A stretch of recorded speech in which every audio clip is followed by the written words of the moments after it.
Oi, oi, oi, oi, bom dia, bom dia, bom dia. Bom, pessoal, hoje nós vamos dar continuidade no nosso conteúdo e a gente vai falar então sobre dilatação térmica.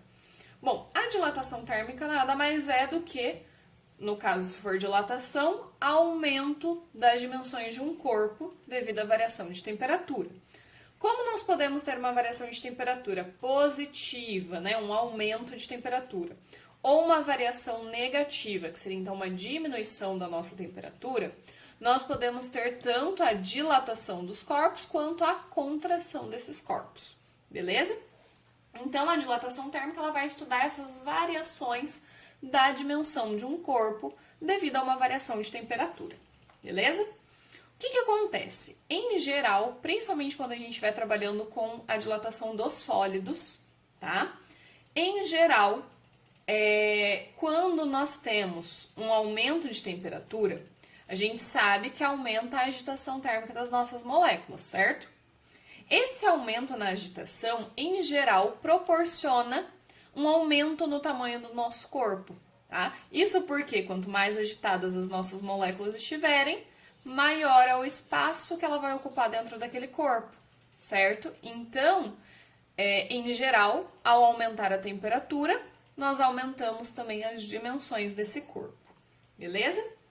E eu falo em geral porque depois a gente vai estudar que existem algumas substâncias que têm um comportamento anômalo, tá? Que eles se comportam um pouquinho diferente disso, mas no geral aumenta-se a temperatura, aumenta-se a dimensão do corpo.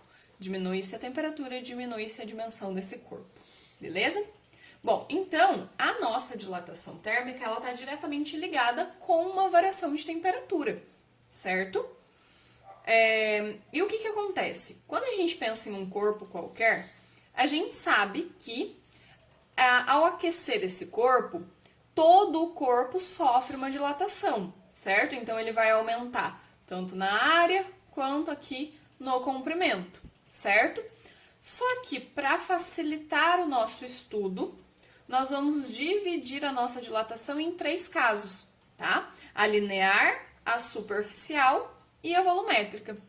Por quê? Por mais que vocês precisem saber que a dilatação ocorre sempre em todas as dimensões, nos exercícios, né, nas situações, a gente vai acabar, para facilitar o entendimento, dividindo a dilatação de acordo com a sua maior dimensão.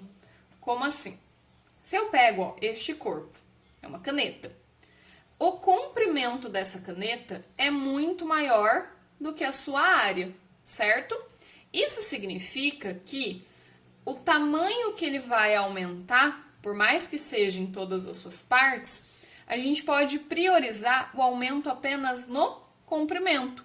Por quê? Como o comprimento é maior, a dilatação tende a ser maior do que a área, que é menor, então teria uma dilatação menor. Então, como aqui vai ocorrer uma dilatação pequena, a gente vai desprezar, ok? Em relação ao resto do corpo, beleza, pessoal? Então, toda vez que nós tivermos determinados objetos, nós vamos ter que analisar quais são as dimensões que prevalecem para poder enquadrar esse objeto em uma dilatação ou linear, ou superficial, ou volumétrica, beleza? Então, uma coisa muito importante e tem que ficar muito claro. Toda dilatação ocorre em todas as dimensões. No entanto, nós usamos um padrão de separar por uma dimensão prioritária para facilitar o nosso entendimento, beleza? Então, a gente vai começar com os casos em que nós temos a dilatação dos sólidos, tá? A dilatação linear desses sólidos. O que significa uma dilatação linear do sólido? Toda vez que, então, nós tivermos esse caso aqui da caneta, que o comprimento é muito maior do que a área, nós vamos chamar isso de uma dilatação linear. Porque a gente vai considerar como se esse corpo ele fosse unidimensional, tivesse apenas uma única dimensão, que é esse comprimento, essa altura, beleza? E toda vez que isso acontecer, nós vamos enquadrar este objeto dentro de uma dilatação linear. dos sólidos, porque nós vamos estudar primeiro como que ocorre a dilatação dos sólidos e depois como que acontece a dilatação dos líquidos, beleza? E por final a gente envolve dilatação dos gases também lá na termodinâmica, ok? Mas por hora, então, a gente vai analisar os sólidos e primeiro a dilatação linear, ou seja, priorizando a dimensão do comprimento, tá? Então, trilhos, barras metálicas, principalmente, vão ser os nossos objetos de estudos nesses casos, beleza? O que seria algo que, então, não é linear? O que seria algo que é superficial? Quando a gente tem,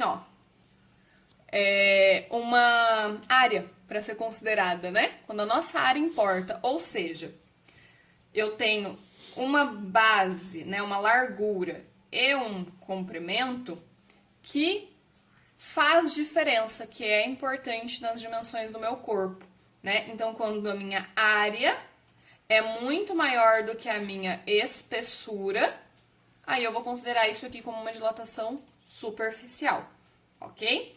E quando nós tivermos um cubo, né, algo que tanto a altura, quanto a largura, quanto a espessura importam, a gente vai tratar isso como volumétrica, beleza?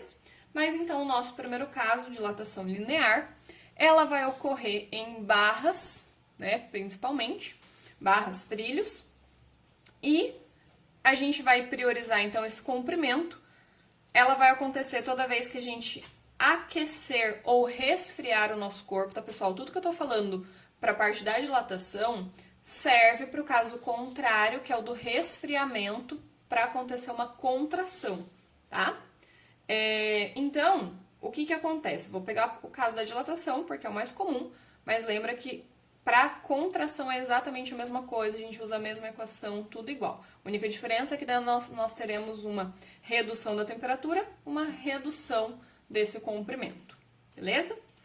Bom, mas então, se a gente pensar em uma barra metálica com um tamanho inicial que a gente representa por L0, tá? Então, esse comprimento inicial, eu tenho essa barra a uma temperatura inicial, ok? Quando eu forneço uma certa quantidade de calor para esse corpo, eu faço a temperatura desse corpo aumentar, certo? Isso significa que com esse aumento de temperatura eu tenho uma nova temperatura, né, uma temperatura final, e isso me configura um comprimento final diferente do que eu tinha antes. Por quê? Antes eu tinha esse tamanhozinho, e agora com a minha variação de temperatura, né, com essa nova temperatura, eu vou ter esse pedacinho aqui que aumentou, que é a minha variação do comprimento. Então, agora eu tenho um comprimento final que é diferente do comprimento inicial, ok? E toda vez que a gente tiver uma dilatação, eu consigo encontrar quem é o meu comprimento inicial, quem é o meu comprimento final, e com isso eu consigo saber quanto foi esse pedacinho que aumentou, quanto foi essa variação, beleza? Lembrando aí que toda variação é final menos inicial, beleza? Então, se eu quiser descobrir quanto foi esse pedacinho que aumentou, basta eu saber as proporcionalidades disso, né? Eu sei que o tamanho que aumentou, essa variação de comprimento, ela vai depender do tamanho inicial. Quanto maior o comprimento inicial, maior essa variação. Por isso que no caso aqui da caneta, a gente prioriza o comprimento e não a área, tá? Porque por mais que ocorra na área, ela ocorre numa parte menor, né? Ela vai ter uma dilatação menor do que no comprimento, porque o tamanho inicial do comprimento é maior do que a área inicial, beleza? Então, essa variação de comprimento que o corpo vai sofrer depende das características iniciais, né? Do comprimento inicial deste objeto. Depende de uma variação de temperatura, lembrando que toda variação é final menos inicial, para a temperatura também. Então, depende dessa variação de temperatura, porque eu sei que quanto maior a variação de temperatura, maior é a dilatação que aquele corpo vai sofrer, ok? E quanto menor a variação, menor é a dilatação, ok? Então, quando eu tenho a nossa dilatação acontecendo, eu dependo dessas características E mais, a nossa dilatação depende de qual é o material, qual é a substância que nós estamos trabalhando, certo? Então eu preciso de uma constante de proporcionalidade que me mostre qual é o objeto do qual eu estou trabalhando, tá? Por quê? Metais dilatam diferente do que outros objetos sólidos, do que um plástico, do que uma borracha, uma madeira, ok? Então, de acordo com o tipo de substância que eu tenho uma diferença na dilatação daquele corpo, ok? E essa variação, essa dependência da substância, ela vem dentro do nosso coeficiente de dilatação, aqui linear, porque nós estamos trabalhando com uma dilatação linear, ok? Esse coeficiente de dilatação linear, que é o nosso alfa, tá? Ele vai indicar, então, qual é o tipo de substância que nós estamos trabalhando, ok? Isso significa que para cada substância nós temos um alfa definido, ok? Então, isso aqui é uma constante que o seu enunciado vai oferecer, ok? Ou ele vai pedir ou ele vai te passar, mas isso é uma constante que depende de cada material, de cada substância, ok? Aí agora, então, a gente vai fazer a análise dimensional dessa dilatação térmica linear, beleza?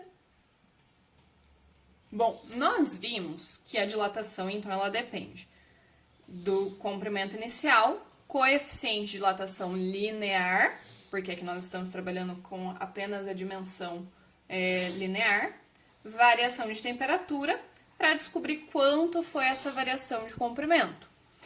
O que acontece? Se a gente for pensar, ó, comprimento, né, variação de comprimento e comprimento, dada em metro. E a variação de temperatura, a gente sabe que temperatura no sistema internacional é dada em Kelvin, ok? Se a gente isola aqui ó, o alfa, né, que é a nossa constante, que a gente precisa descobrir a unidade dela, eu fico então com metro sobre metro vezes Kelvin. Metro com metro a gente pode cancelar.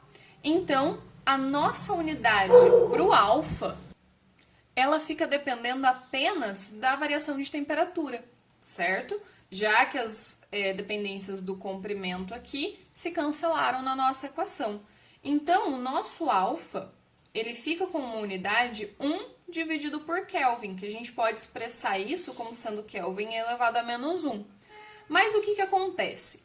Esse alfa depende, então, apenas da nossa unidade de variação de temperatura. Só que a gente sabe que variação de temperatura em Kelvin é igual a variação de temperatura em Celsius, ok? Porque se a gente lembrar, nós temos aquela equaçãozinha do ΔK sobre 5 igual a ΔC sobre 5 igual a ΔF sobre 9, né? Que aqui não vai entrar porque a gente não está trabalhando com Fahrenheit. Então, ó, cancela aqui os 5, a gente sabe que a variação em Kelvin é igual à variação em Celsius. Isso significa que por muitas vezes nós vamos encontrar e nós vamos trabalhar com alfa em grau Celsius elevado a menos 1, tá? Porque como a gente tem essa dependência dentro de uma variação de temperatura, e a gente sabe que a variação é a mesma para as duas escalas, a gente pode usar tanto Kelvin quanto grau Celsius elevado a menos 1, ok? Então, nessa parte das unidades, no sistema internacional, a gente tem que lembrar que é Kelvin. Mas a fins de exercícios, na hora de executar os nossos exercícios, a gente vai poder trabalhar então com essa variação em Celsius, beleza? E outra coisa interessante, como as minhas unidades de comprimento aqui, ó, se cancelaram, o que é interessante lembrar? Eu não preciso necessariamente trabalhar com esse comprimento no sistema internacional. O que eu preciso ter obrigatoriamente? Mesmas unidades. Então, se eu tenho um comprimento inicial em centímetro, basta que eu tenha uma variação de comprimento também em centímetros, tá? Se eu tiver isso, então eu não preciso transformar para metros, ok? Porque como elas são unidades que se cancelam, eu posso trabalhar fora do sistema internacional desde que as unidades sejam iguais. Então, se eu estiver trabalhando com centímetro, tudo tem que estar em centímetro. Se eu estiver trabalhando com milímetro, tudo deve estar em milímetro, beleza? E a fins de análise de valores, o que o nosso coeficiente de dilatação térmica nos mostra? Né? Vamos supor que nós tenhamos ali um coeficiente de dilatação de algum metal sendo 2 vezes 10 a menos 6 graus Celsius elevado a menos 1. Beleza? Vamos imaginar esse coeficiente para um determinado material. Isso aqui nada mais é do que 0,12345 unidades, né? 6 casas aqui. Graus Celsius elevado a menos 1. O que isso aqui significa? Que para cada 1 grau de variação de temperatura, porque lembra, depende de uma variação, tá? Gente, não pode esquecer que isso aqui depende de uma variação de temperatura. Então, para cada 1 grau Celsius de variação da nossa temperatura, eu tenho esse tamanho aumentado, né, no caso de uma dilatação, ou diminuído no caso de uma contração, daquele meu objeto, tá? Como assim? Então, se eu tivesse uma barra de 1 metro, né, isso para cada unidade de metro. Ou seja, para cada metro de barra, eu tenho esta variação no comprimento para cada grau Celsius que eu eleve, tá? Vou colocar aqui um exemplo numérico. Se eu tenho aqui, então, a minha barra de 1 metro inicial, e eu tenho uma temperatura inicial de 20 graus Celsius. Quando eu aquecer essa barra e ela chegar a uma temperatura de 21 graus Celsius, então, ó, a variação foi de apenas 1 grau Celsius, para cada metro dessa barra, eu tenho que o quanto vai aumentar aqui, ó, do meu objeto, né, da minha barra, é 0,000002 metros, beleza? E daí isso em metros, né? Então, quando nós temos o alfa, ele nos indica esta variação por metro de barra para cada grau Celsius que a gente eleve, ok? Então, é isso que numericamente significa o nosso alfa, tá? Para cada variação de temperatura unitária, nós temos essa variação de comprimento para cada parte unitária do comprimento inicial, ok? Então, o nosso alfa, ele indica qual é o tipo de substância e o quanto aquele objeto daquela substância vai dilatar com aquela variação de temperatura. Então, até a própria equação nos mostra que quanto maior o alfa, né, quanto maior o coeficiente de dilatação de um corpo, maior será a sua variação no comprimento deste corpo. Beleza, pessoal? Então, esses foram os conceitos sobre dilatação térmica, tá? Dentro de uma dilatação linear, nós ainda vamos estudar uma aplicação direta desse coeficiente, dessa dilatação linear dos sólidos, que são as barras bimetálicas, tá? E depois nós vamos também comparar, vamos estudar as dilatações que ocorrem em objetos que vão ser classificados como dilatação superficial e também a volumétrica, beleza? Mas espero que esse primeiro caso tenha ficado entendido. Até o próximo vídeo.